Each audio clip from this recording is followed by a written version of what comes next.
Hey guys,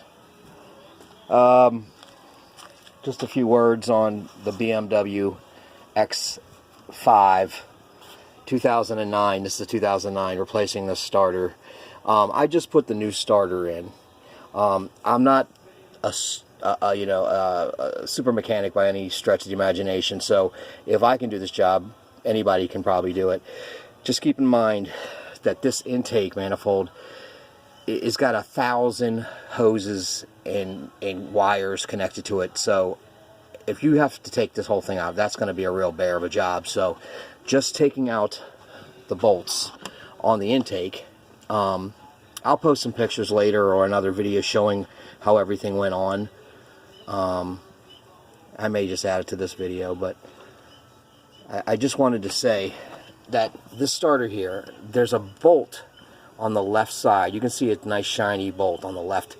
It's about 4 inches long, and it goes through the whole housing, the bell housing on the transmission, and through to the starter. That is the biggest and hardest problem I had on this job, because I could not get my hands on it to really torque it off. It's an aluminum bolt. It's not supposed to even be tightened up that much, but I couldn't even get on it and get any force behind it.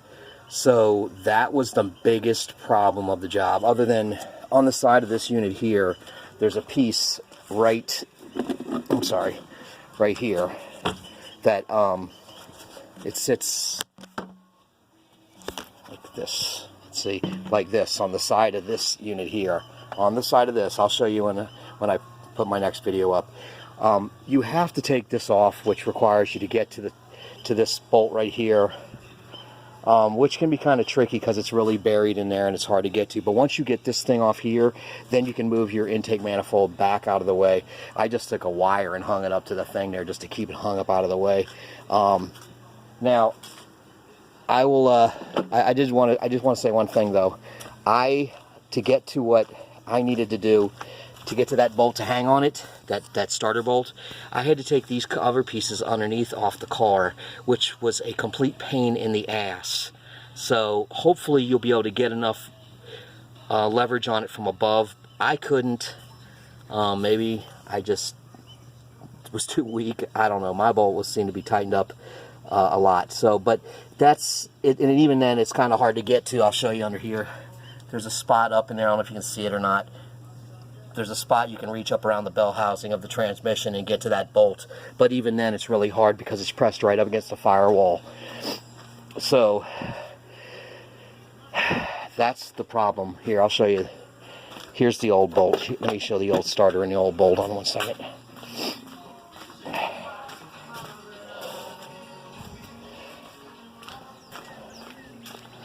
This is the starter that's in there, the old starter.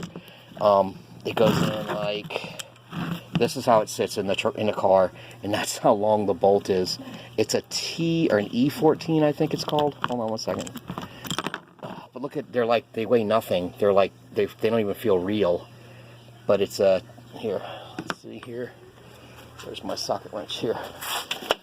This is a. But you can't get the socket on that long bolt. That's what I'm trying to show you. I'm going to show you one second what you got to use. Or what I use anyways. This is an E14. You can barely see it, but it's an E14. And this is what I use to get the right bolt off, because you can get that from the front. But this right here, I couldn't find a box wrench that was for T14, so I just used the 7/16, and it worked perfectly. Just make sure you have it on there good before you start torquing on it, because you could probably tear the head of that bolt up.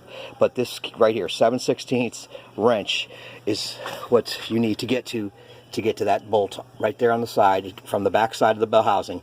That was the hardest part of the job right there. Putting that starter back on took me 5 minutes. Getting this all open and getting the other one off took me 2 days, because, well, on and off for 2 days. You have to take this off the starter too. This clip goes right below the red.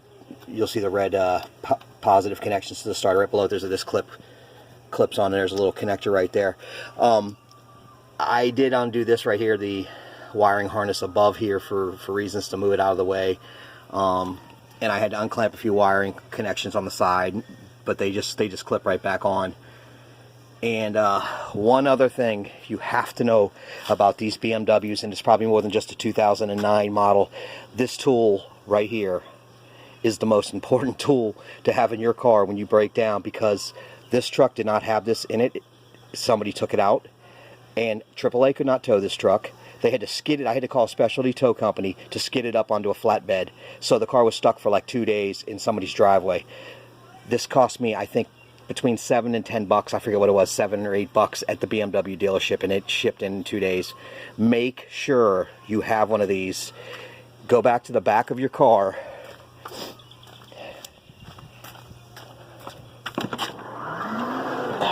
So here's the mess. The kids putting their stuff in here. It's supposed to sit right there. I can't tell you how important it is to go back to the back of your truck and make sure you have that thing in there, because what it does, it takes it out of park. This truck will not come out of park when there's no power, or it won't start. Even when there's power, it won't. If it doesn't start, you can't get it out. So you have to put it down in here, and then you push it down, and you push down and you turn it, and then it puts it into neutral and allows the truck to move. So make sure you have this tool. Okay guys, that's all I had on this BMW. I hope the starter was the problem. I mean, the starter was bad. I took it off and they tested it. It was bad. And I started with a new battery because, you know, I took the battery to get tested and it said it was bad. So I put a new battery in. That's a fun job as well. It's not too difficult, but it's got a lot of stuff on it. Well, it's underneath there. It's got a ton of, you got a bracket on this side and on right there, it's in it, you know, there's just so many connections on this thing. But I put it, you know, an Autocraft, whatever. It's supposed to be like the best one they had at Advanced Auto Parts, because I had called BMW and they wanted like $400 just to put the battery in. So I said, nope, let's try this one. But, okay. So wish me luck, guys. Hopefully, when I get everything back together here and get the battery connected again and get this intake back on, it'll start right up and that'll be the end of my problems. It has been one heck of a journey, so let me tell you, just getting the car home without that tool was very difficult. They had to skid it on the truck and off the truck. So get that tool. Thanks.